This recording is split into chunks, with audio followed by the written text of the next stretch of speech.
পাহাড়ের নিচে মাটির গভীরে একটি স্থাপনা যা শুধু ইরানের নয়, পুরো বিশ্বের নিরাপত্তা আলোচনার কেন্দ্রবিন্দুতে। এর নাম ফোর্দো পারমাণবিক স্থাপনা।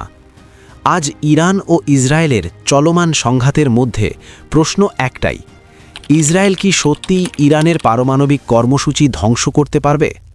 সামরিক বিশেষজ্ঞদের উত্তর: না, একা নয়। ধারণা করা হয় ফোর্দো স্থাপনাটি ভূপৃষ্ঠের ৮০ থেকে ৯০ মিটার গভীরে অবস্থিত, যা প্রায় ৩০ তলা ভবনের সমান গভীরতা। এই গভীরতায় আঘাত হানার জন্য প্রয়োজন এমন এক বোমা যা বর্তমানে শুধু যুক্তরাষ্ট্রের কাছেই রয়েছে। ওই বোমার নাম GBU-57B, যাকে বলা হয় বাংকার বাস্টার। এই বোমার ওজন প্রায় ৩০,০০০ পাউন্ড, এত ভারী যে এটি কেবলমাত্র B-2 স্টেলথ বোমারু বিমান থেকেই নিক্ষেপ করা যায়। আর সেই বিমান, সেটিও শুধুই যুক্তরাষ্ট্রের হাতে। ওয়াশিংটনের স্টিমসন সেন্টারের বিশ্লেষক বারবারা স্ল্যাভিন স্পষ্ট করে বলেছেন, মার্কিন সহায়তা ছাড়া ইসরায়েলের পক্ষে ইরানের পারমাণবিক স্থাপনা ধ্বংস করা সম্ভব নয়। এমনকি যুক্তরাষ্ট্রে নিযুক্ত ইসরায়েলের রাষ্ট্রদূতও স্বীকার করেছেন, ফোর্দো ধ্বংস করতে পারে একটি দেশই, যুক্তরাষ্ট্র। কিন্তু এখানেই শেষ নয়।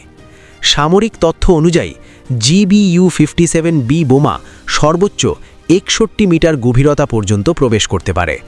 অর্থাৎ যদি ফোর্দো সত্যি ৮০ বা ৯০ মিটার গভীরে হয়, তাহলে এই বোমাও পর্যাপ্ত নাও হতে পারে।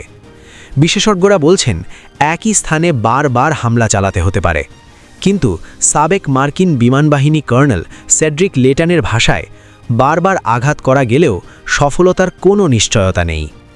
এমন হামলার আরেকটি ভয়াবহ দিক রয়েছে: পারমাণবিক দূষণের ঝুঁকি, বেসামরিক মানুষের প্রাণহানি, আন্তর্জাতিকভাবে বড় রাজনৈতিক প্রতিক্রিয়া। বিশেষজ্ঞদের মতে, এতে বিশ্ব দেখবে যুক্তরাষ্ট্র সরাসরি ইসরায়েলের সঙ্গে ইরানের সার্বভৌমত্বে হস্তক্ষেপ করছে। ২০২৩ সালে আন্তর্জাতিক পারমাণবিক শক্তি সংস্থা জানিয়েছে, ফোর্দোতে পাওয়া গেছে ৮৩.৭% বিশুদ্ধ ইউরেনিয়াম, যা পারমাণবিক অস্ত্র তৈরির সীমা থেকে খুব কাছাকাছি। ইরাকের অভিজ্ঞতা থেকে শিক্ষা নিয়েই ইরান তাদের স্থাপনাগুলো বানিয়েছে পাহাড়ের নিচে, মাটির বহু গভীরে।